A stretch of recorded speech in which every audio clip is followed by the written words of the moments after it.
I hope you're watching this episode of The Word Made Fresh with your shoes off because Jesus is washing some feet. We're back another week, another episode, looking at this Sunday's lectionary text, and we are still in John, which is the thing we're saying for quite a few more weeks because the Narrative Lectionary is going to keep on narrativing, and John 13 is where we are for this second Sunday in Lent. Yes. Adrian, you're back in the pulpit, Yeah. week 2 of Lent. Yeah. And I was mentioning this before I hit the button. This feels early for the foot washing, and then you Yeah. had a great insight. So maybe just start us there and then take us into the foot washing.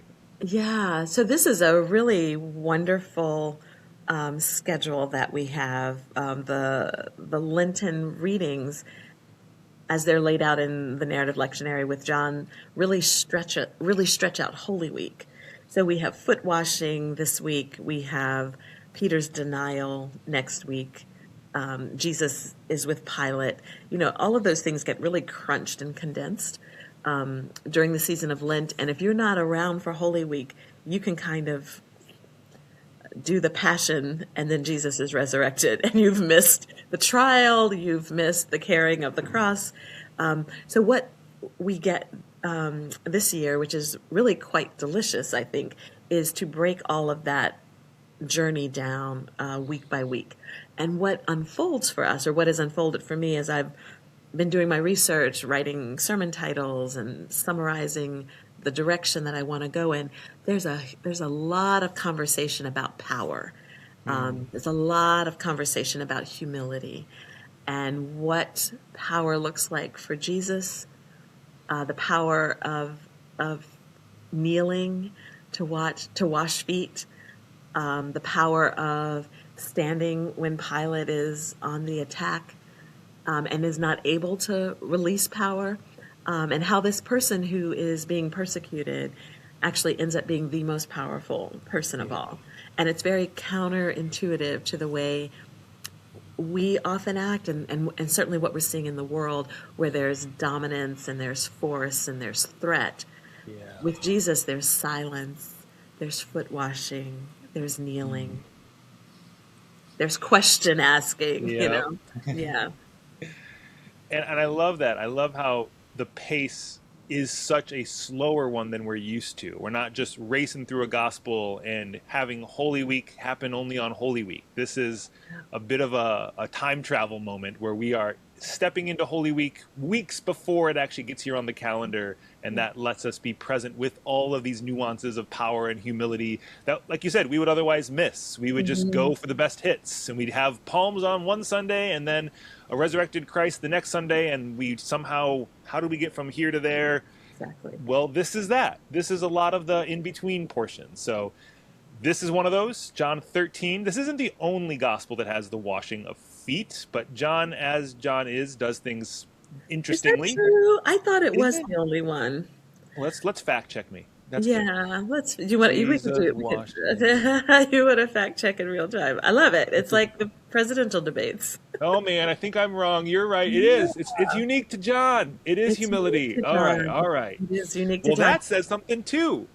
I think so. I actually, in seminary, wrote a paper about this because I think this is the quintessential moment. And I argued that it was a bigger deal than the resurrection. So I Mm, know my professor thought it was fascinating. So we wear the cross around our neck. And I said, I wish we wore like a basin of water or like a towel or something, because for me, this is the moment. yeah. This is the thing to model. This is the example, the imitation. Because and what one of my preaching professors said is, we look at the cross, and the cross can be very paralyzing. You look at it, and he, Baptist preacher, he said, we sit in the lazy rocking chair of religion, looking at the cross and just saying, isn't Jesus amazing? And he's like, and we don't have to do Yeah. anything. But when you look at the foot washing, you're convicted, because that's Yeah. what you're being called to do, not climb on the cross, but to take a knee. And that's, what I've called the sermon, is take a knee, right? What Take a are you going knee. to sacrifice? What are you going to lay down in order that God can lift something up? Yeah. This type of love, the quote that I'm using says in part, love is a sacrament that should be taken kneeling. Mm. Mm. And a lot of Ooh. us are standing, we're puffed up, we want to be famous, we want to have our name up in lights. Jesus takes his cloak off and kneels down to wash the feet of people who wore sandals and were traveling on dusty roads. Their feet were probably caked with mud. There's probably like the feces of animals just splattered. And what a loving thing to do. I mean, if you've ever had Yeah. someone wash your feet or massage your feet, it's such a gift to be loved and cared for in that way. Yeah. And both sides of that experience can often feel something, Yes, typically a little uncomfortable in most yes, situations because it's uncomfortable to be the one washing the foot and then to be the one with your foot washed or rubbed, yeah, unless it's someone who knows you really intimately and you trust. But yeah, that's the point here. Are we willing to have that level of humility and connection and vulnerability, yeah. even when it's hard? Yeah. That's the Yeah. call. Wow. Yeah. Even from Jesus. So the Yeah. other thing that I think is true about this notion that Jesus loves our stinky feet, right? He's willing to get into those places that we hide from other people. And again, another seminary professor, launched me on this path. I think the love of Jesus and the love of God is so intimate and it is so vulnerable that that is part of what got Jesus killed. People could not take it. They could not Yeah. take a love that would wash their feet. Yeah. Could not believe in a God who would love them unto death, who would see the worst of who they were and still were like, you are mine and you are beloved. And and Rodney Dangerfield kind of had that joke about I couldn't be a part of a club that would take me as a member. That's kind of my take on this. It's like I couldn't God couldn't possibly love me that much. It must be a lie, so I'm going to kill. I'm going to kill. Mm. I'm going to kill love because I can't believe it's for me.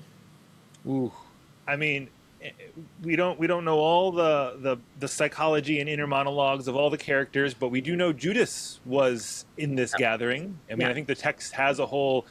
The devil had already decided that Judas would betray Jesus, so Yeah. there's a little bit of like devil on the shoulder at play, Yeah. and Jesus washes Judas's feet. Judas takes off his sandals and has his feet washed. But imagine the grinding of his teeth. This is not the Messiah I'm here to support. I gotta incite the riot and do something about it. That's right. Oh, And even in that moment, I think Judas models us when we're not at our best. yeah, He still thinks that he can't come back from that. And we know that yeah, later, and I don't know if it's in this story, in this gospel, he dies by suicide because yeah, he believes he has crossed a line that is unforgivable. And I think that it's told in a very dramatic way. But how many of us in smaller ways think that we've crossed a line that is unforgivable? I mean, that yeah. notion that there's nothing we can do to make God love us more and there's nothing we can do to make God love us less. This is Judas's story, but he doesn't believe it. And I think a lot of times we act and show up in the world in ways that prove we don't believe it either. Yeah, it's one of those surprises again. It shouldn't have been that this is how Jesus showed up, but it's not the Jesus everyone was expecting, including his disciples, but it offers a different perspective on who this Jesus is and what he's actually calling us to do as well. That's right. I mean, did we get it here? This is the greatest commandment, love one another as I have loved you. Isn't that in John 13? Yeah, the new Yes, commandment. at the Yes. table. Yes, yes, yes. So I mean, I always see that as love one another as I have loved you, meaning Washed feet. context. I just did this thing you didn't expect. I took the role of a servant. I was on my knees washing your stinky Right, feet. right, Love one another just right. like I did. That's Oh, right. That's right. yeah. And so this is Communion Sunday for us as well.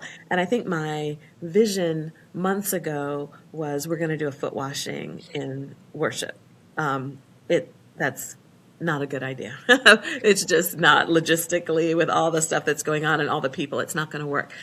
So where I started getting as I was doing my research and landing on sermon titles was it's the kneeling. It's the kneeling. Mm, So as people come up for communion, we will have my vision is lots of cushions and mats. As Protestants, we don't, perhaps not in church anyway, we don't kneel. As someone who was raised Catholic, we kneel all the time, They were right? built into the pews for you. There are kneelers on the pews. So we are going to invite people after they have received their communion to be in these cushioned areas where they might kneel and just feel what that does to their body and how it might shift their spirit and how they might in that way embody what Jesus was doing. He knelt down. What does that feel like? What does it bring up in people's minds and hearts? So we'll have like kneeling stations, and I'm super excited to invite people into that embodied practice. Oh, we're week 2 in Lent, and we Yeah. are finding our way into the story in such an embodied way. Yeah. Jesus was weeping last week with his friend and showing up late to a sickness turned into a funeral, but Jesus still did his Jesus thing there, and with another big sign and wonder.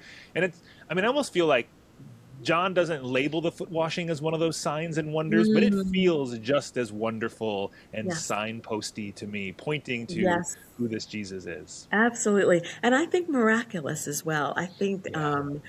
there is something of, I think, the supernatural, something of the holy to kneel and love another human being in this way. Yeah. Yeah, it's really Oh, beautiful.